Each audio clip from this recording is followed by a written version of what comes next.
दुपारची 12ची वेळ. पावसाची रिमझिम सुरू होती. पावसाच्या थेंबांसहित वातावरणात हलकासा धुक्याचा रेशमी पडदा उमटला होता. गारीगार, अंगावर काटा आणणारी थंडी पहुडलेली. पावसाच्या सरींनी जमीन ओली झाली होती. त्याच पावसात 2 काळ्या छत्र्या हळूहळू पुढे जाताना दिसत होत्या. सरळ रस्ता, रस्त्याच्या दोन्ही बाजूला बंगल्याची रांग, बंगल्याच्या कंपाऊंडच्या भिंती, असं दृश्य दिसत होतं. रस्त्याच्या फुटपाथवरून ते दोघे तरुण लगबगीने कुठेतरी निघाले होते. परश्या, चल चल, लगा बगीने चल. भाकूर खाल्ली की नाही आज लगा? का राज्याला हात मारून आला आहेस? काशा आपल्या बाजूने मागे मागे चालणाऱ्या परशा उर्फ परशाला म्हटला. अरे काशा, चालून चालून पाय दुखू राहिले रे. माया गुडघ्यात कळ येऊ राहिले. उचलून घेणारे मला. परशाने काशाकडे दोन्ही हात पसरून लहान मुलासारखं बारीक दयनीय तोंड केलं. त्यावर काशाने दात ओठ चावत डोळे वटारले. ए हरामखोर सल्या, ही छत्री घालून राकेट बनवून टाकू कायले तुझं? नौटंकी करू राहिले हरामी साला. काशा जरा रागात म्हटला. मग पुढे बोलला. लवकर चल, रामान्नाची टपरीवरची गोष्ट ऐकायची आहे का नाही? काशा म्हटला. त्यावर परशाने दात काढत दंतहास्य दाखवत उत्साहितपणे मान हलवली. दोघांनी असं म्हणतच रस्त्याच्या डाव्या बाजूला वळण घेतलं व 10 पावलं चालून ते एका टपरीपाशी पोहोचले. समोर एक 4 बांबू जमिनीत गाडून त्यावर प्लास्टिक बांधलेली टपरी होती. ॲल्युमिनियमचा स्टोव जळत होता. त्यावरती पौलादी कॅप्टन अमेरिकेच्या चिलखतापेक्षा जाडजूड स्टीलची टोपशी ठेवली होती, ज्यात चेटकिनी चव काड्यासारखा चहा होता. अन्न मोठ्या चमच्याने तो ढवळत होता.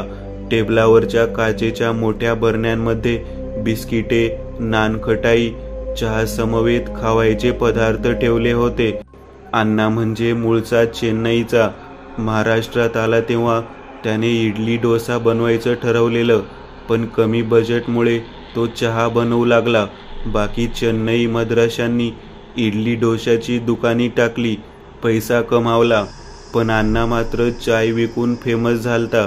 कातडीने काळा, अंगात पांढरा हाफ शर्ट, खाली लुंगी पुंगी, जी सुटली की त्याची आतली रूपा अंडरविअरचं दर्शन होई. कपाळावर पांढरा टिळा होता. टपरीच्या पानकोटच्या छपराखाली एक बाकडा होता. त्यावर काशा परशा चहा घेत बसले होते. अण्णा, गोष्ट सांगतो का नाही माय? आज रविवारची कॉलेजातून सुट्टी लागली आहे, तर आम्ही दोघं आलो बघा गोष्ट ऐकायले. काशाने हातात असलेल्या चहाच्या कपाला तोंड लावलं. फुर्र आवाज करत झुरका घेतला. अयो, सांगतय की तुम्हाला हो. गोष्ट म्हण तुम्ही. सांगतय की हो, अण्णा किन्नरी आवाजात म्हटला. टेबला बाजूने जरा बाहेर आला. मग त्याने लुंगी मागून देशी चपटी काढली. झाकण खोलून तिचे 2 आदाशासारखे घोट घेतले. कडवट चव लागताच तोंड वाकडं केलं. अण्णा, काशा, परशा दोघांच्या मधोमध बसला. हे दोघे अण्णाकडे पाहत एक एक करत चहाचे झुरके मारत होते. गोष्ट तशी जुनी आहे. अण्णा बाकीचं वाक्य हळू आणि हो म्हणते वेळेस मोठ्याने पटकन ओरडत म्हणायचा. मी चेन्नईमधून महाराष्ट्रात यायच्या अगोदरची गोष्ट आहे हो. चेन्नईमधली गोष्ट आहे म्हणतो मी. अण्णाने असं बोलत गोष्ट सांगायला सुरुवात केली. आज किशोरच्या घरातली माणसं दूरच्या नातेवाईकांच्या घरी 2 दिवसांसाठी लग्नाला गेली होती. किशोरची परीक्षा असल्याने त्याला लग्नाला जायला वेळ नव्हता. म्हणूनच तो घरीच थांबून अभ्यास करत होता. किशोरच्या वडिलांनी हे घर नुकतंच आठवड्याभरा अगोदर विकत घेतले होते. लोक ह्या घराबद्दल काही बाई विचित्र गोष्टी सांगायचे की हे घर झपाटलेलं आहे, कंज्युरिंग आहे, इथे वाईट शक्तीचं अस्तित्व आहे. परंतु किशोरच्या घरची राहिली नास्तिक. नास्तिकांना कसली आली भूतखेतांची भीती. घरातले सर्वजण उच्च शिक्षित व नास्तिक होते, ज्या कारणाने घरात कोणत्याच देवाची मूर्ती किंवा तसबीर कधी पूजली नव्हती व नाही घरात पूजा अर्चना असे शुभ कार्य घडले होते. म्हणूनच घरात दबा धरून बसलेली ती तामसी हिंस्र शक्ती जी कित्येक तरी वर्षांपासून सावजाच्या शोधात होती. जिला किशोररूपी सावज मिळताच ती सक्रिय झाली होती. म्हणजे घर कंज्युरिंग होतं अण्णा.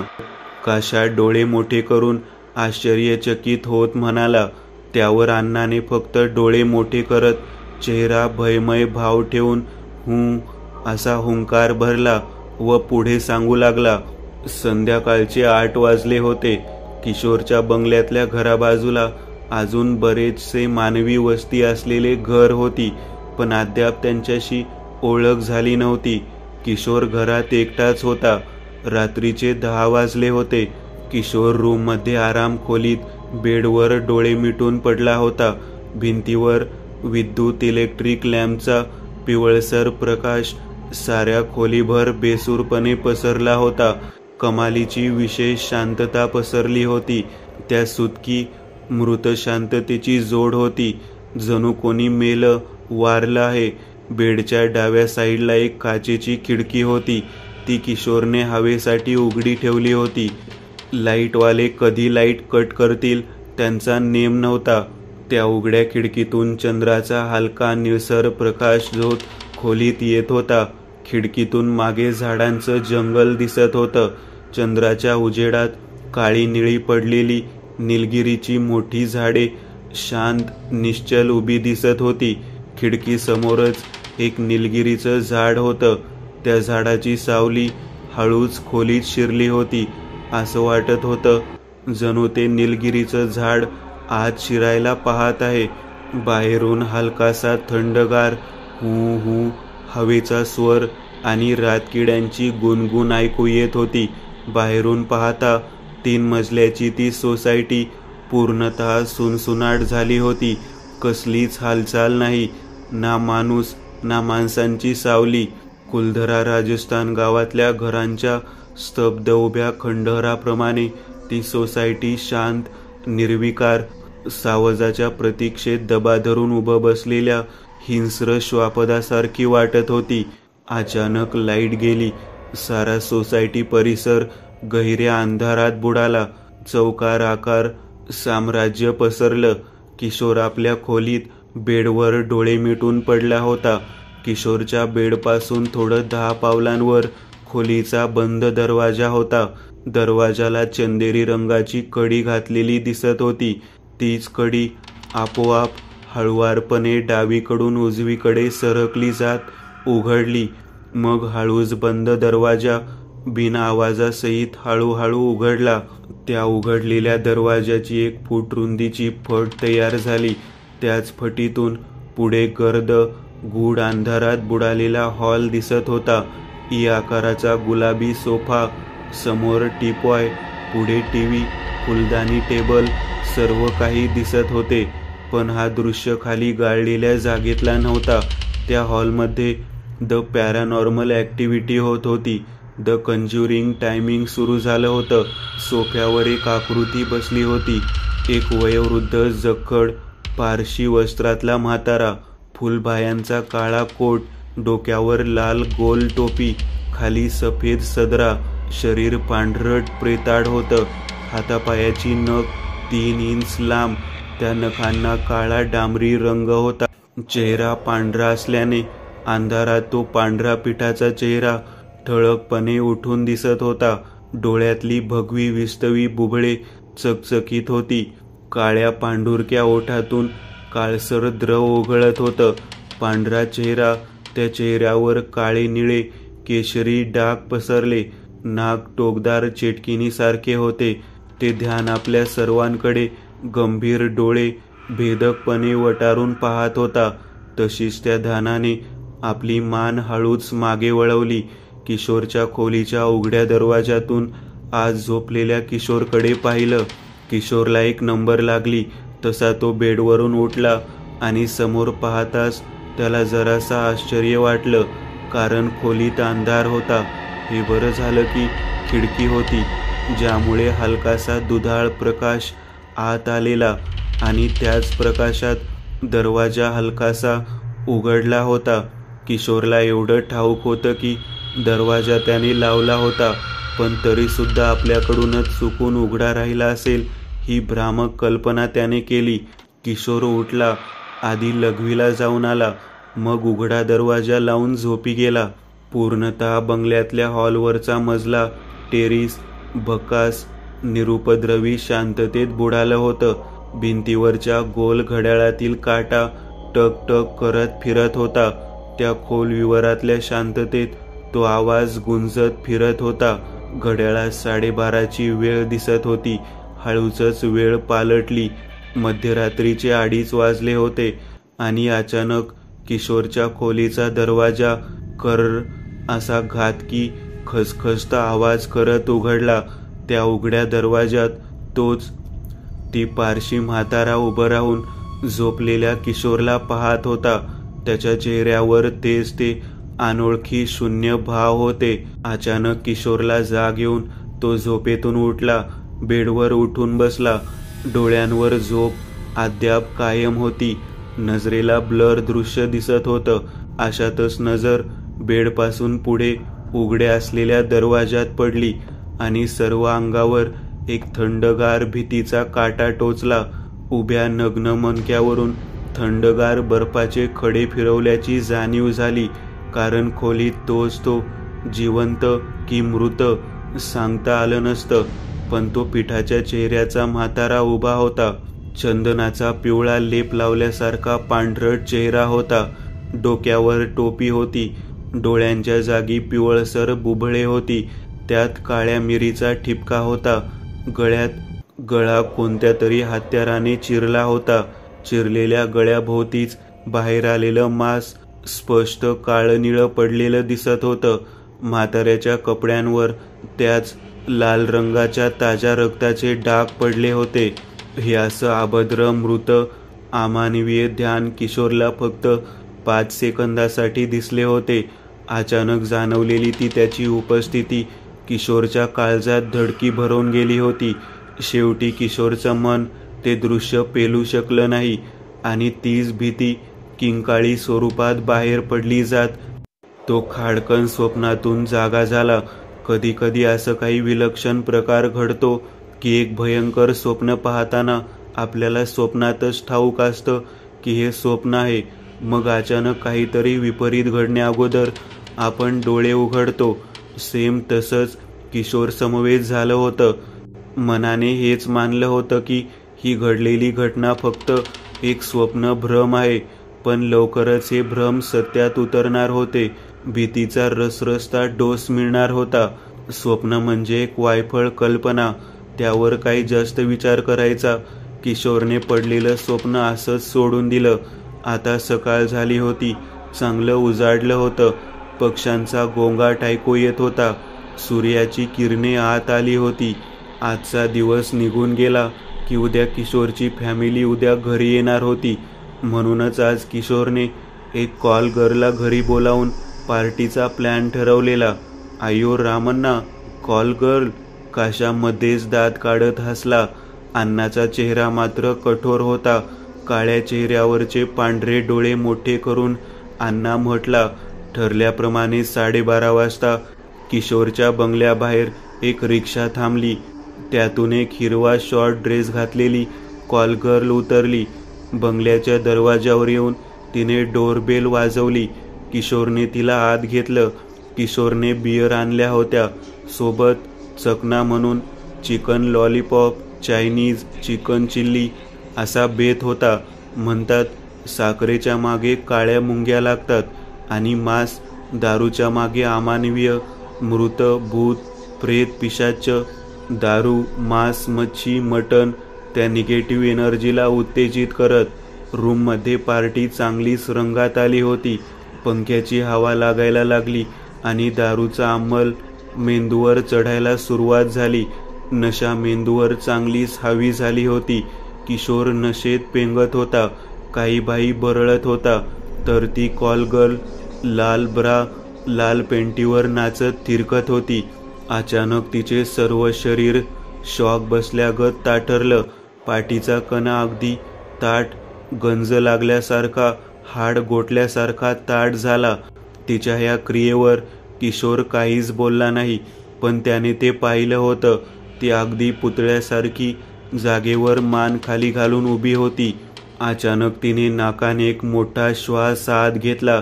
श्वास घेतल्याचा आवाज इतका मोठा होता की किशोरचं सर्व लक्ष आपसुकच तिच्याकडे गेलं. काय नाटक लावलेत ग? पैसे देऊन आणले, फ्री नाही. किशोरने कॉल गर्लला रागात शिवी दिली. तसा त्याच वेळेस एक अकल्पनीय असा प्रकार घडला की किशोरचे शब्द घशात अडकले. मांसाहारी जेवणाच्या थाळ्या एका पाठोपाठ वर हवेत उचलल्या गेल्या व त्यातलं अन्न हवेतून थेट त्या कॉल गर्लच्या दिशेने भिरकावलं गेलं. त्या कॉल गर्लचा जबडा विचकला.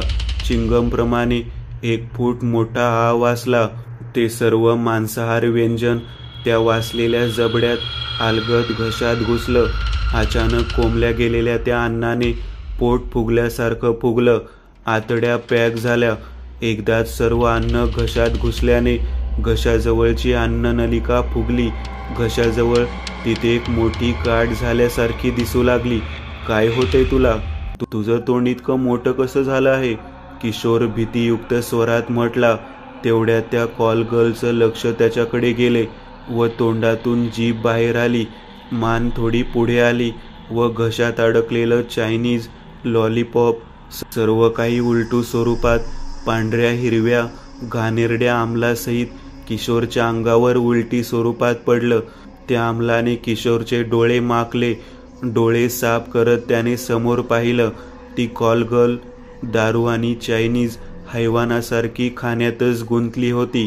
शेवटी त्या किशोरने घाबरतच आपला थरथरता हात त्या कॉल गर्लच्या खांद्यावर ठेवला. हाताच्या चामडीला कॉल गर्लच्या शरीराचा स्पर्श अगदी थंडगार मॉर्गमधल्या बर्फाच्या लादीवर नागडं झोपलेल्या प्रेतासारखा जाणवला. अंगाला हात लावत किशोरने कॉल गर्लला आवाज दिला. तोच तिची मान खेळण्यातल्या बाहुलीसारखी गरकन वळली. तिचे ते वटारलेले पिवळसर डोळे, त्यांखाली काळी वर्तुळे, तोंडात कोंबलेल्या चायनीजमुळे गाल फुगले होते आणि भुवयात आणून रागीट नजरेने ती अंगात घुसलेली ती पाशवी किशोरकडे जळजळीत नजरेने पाहत होती. ती नजर, तो अवतार पाहताच किशोर जागेवरच ताठ उभा झाला. त्याच्या देहावरून भीतीची सरसरती विषारी ठिणगी फिरून गेली व झपाटलेल्या त्या कॉल गर्लच्या तोंडून घोगऱ्या स्वरात बोलणं सुरू झालं. माझ्या घरात दारू पितो, बायका आणून माझं घर नासवितो, हरामी. या वाक्यानंतर अजून 1-2 शिव्या सुद्धा दिल्या गेल्या. किशोरला कळून चुकलं. लोक सांगतात ते खरं आहे. ह्या बंगल्यात कंज्युरिंग आहे, भूत खेत आहेत. त्याच भूताने हिला पछाडलं आहे. अण्णाने काशा परशाकडे पाहिलं. किशोरचं भूत खेत या गोष्टींवर विश्वास नव्हता. पण जेव्हा त्या कॉल गर्ल तोंडून तो घोगरा आवाज बाहेर पडला, त्याचं ते विचित्र हैवानासारखं खाणं पाहिलं, तेव्हा मात्र विचार बदलला. होय, भूत असतात. त्याच्या पायाखालची जमीन सरकली होती. कॉल गर्लच्या अंगात आलेली ती आत्मा, तिचं ते रूप पाहून त्याची दारूची नशा झटक्यात उतरली होती. आता काय करायचं या प्रश्नावर उत्तरच सुचत नव्हतं. इंजिनियर उच्च शिक्षित मेंदूला गंज चढली जात त्याची अक्कल काम करणं बंद झालं होतं. भीतीपोटी तो एक पावलं मागे मागे सरकू लागला आणि तेवढ्यात हॉलमधील खिडकीतून आत येणारा सूर्याचा प्रकाश, त्या प्रकाशावर काळी काजळी चढली. चौकोनी खिडकीवर काळा खगराज ग्रहण पसरला. साऱ्या खोलीभर अंधार आणि कुठून तरी लाल रंगाचा प्रकाश सारा हॉल उजळून गेला आणि त्याच लाल रक्तश्राप प्रकाशात किशोरला त्या कॉल गर्लच्या जागी ते ध्यान उभं दिसलं. कारण खोलीत तोच तो जिवंत की मृत सांगता आलं नसतं. एक वयोवृद्ध जखड पारशी वस्त्रातला म्हातारा, फुलबाह्यांचा काळा कोट, डोक्यावर लाल गोल टोपी, खाली सफेद सदरा, पण तो पिठाच्या चेहऱ्याचा म्हातारा उभा होता. चंदनाचा पिवळ लेप लावल्यासारखा पांढरट चेहरा होता. डोक्यावर टोपी होती. डोळ्यांच्या जागी पिवळसर बुबळे होती. त्यात काळ्या मिरीचा ठिपका होता. गळा कोणत्या तरी हत्याराने चिरला होता. चिरलेल्या गळ्याभोवतीच बाहेर आलेलं मांस स्पष्ट काळं निळं पडलेलं दिसत होतं. म्हाताऱ्याच्या कपड्यांवर त्याच लाल रंगाच्या ताज्या रक्ताचे डाग पडले होते. शरीर पांढरट प्रेताळ होतं. हातापायाची नख 3 इंच लांब. अंधारात तो पांढरा पिठाचा चेहरा ठळकपणे उठून दिसत होता. डोळ्यांतली भगवी विस्तवी बुबुळे लाल प्रकाशागत चकाकत होती. काळ्या पांढुरक्या ओठातून काळसर द्रव ओघळत होता. पांढरा चेहरा, त्या चेहऱ्यावर काळे निळे केशरी डाग पसरले. नाक टोकदार चेटकिनीसारखे होते. ते ध्यान आपल्या सर्वांकडे गंभीर डोळे भेदकपणे वटारून पाहत होता. बसाड्या छातीत धडकी भरवणाऱ्या आवाजात ते हसलं. त्या ध्यानाने दोन्ही हात वर हवेत केले आणि त्याच्या एका हातात पांढरी दोरी आली. हे असा अभद्र मृत अमानवी आत्मा किशोरला दिसताच अचानक जाणवलेली ती त्याची उपस्थिती किशोरच्या काळजात धडकी भरवून गेली. शेवटी किशोरचं मन ते दृश्य पेलू शकलं नाही व तो भीतीपोटी मोठ्याने किंकाळला. रात्रीच्या अंधाराने गरजत्या ढगांनी बंगल्याच्या बाहेर आलेली त्याची किंकाळी दाबून धरली व सारा परिसर, तो बंगला पहिल्यासारखा शांत झाला. कोणालाही या घडलेल्या घटनेचा मागमूसही लागला नाही. अण्णाने काशा परशा दोघांकडे गूढ नजरेने पाहिलं. दुसऱ्या दिवशी किशोरची फॅमिली परत आली तेव्हा त्यांना हॉलमध्ये कॉलगर्लची नागडी उघडी बॉडी छताच्या पंख्याला नग्न अवस्थेत लटकताना दिसली. तिचं पोट फाटलं होतं. त्या फाटलेल्या पोटातून खाली फरशीवर रक्त, आतड्या ह्यांचा चिखल साचला होता. तर किशोरचे हातपाय, डोकं, तोंड, डोळे, शरीराचा कोंबडीसारखा हालाल केलेलं बारीक सारीक तुकड्यांचं देह बाथरूमच्या कमोडमध्ये विष्ठेसारखं पडून राहिलेलं मिळालं होतं. मग अण्णा, तो बंगला अजून तिथेच आहे का? परशाने विचारलं. त्यावर अण्णा दात काढत हसला व म्हटला, नाही जी, तो बंगला तर तुटला आणि त्या जागेवर मंदिर बांधलं गेलं, ज्याने ती शक्ती मुक्त झाली. अण्णा म्हटला. त्यावर काशा परशाने समजल्यासारखं करत फक्त मान हलवली व गोष्ट ऐकून आले तसे भीतीचा डोस घेऊन निघून गेले. आता ते पुढच्या सुट्टीत रविवारी येणार होते नवीन गोष्ट ऐकायला. अण्णाची गोष्ट.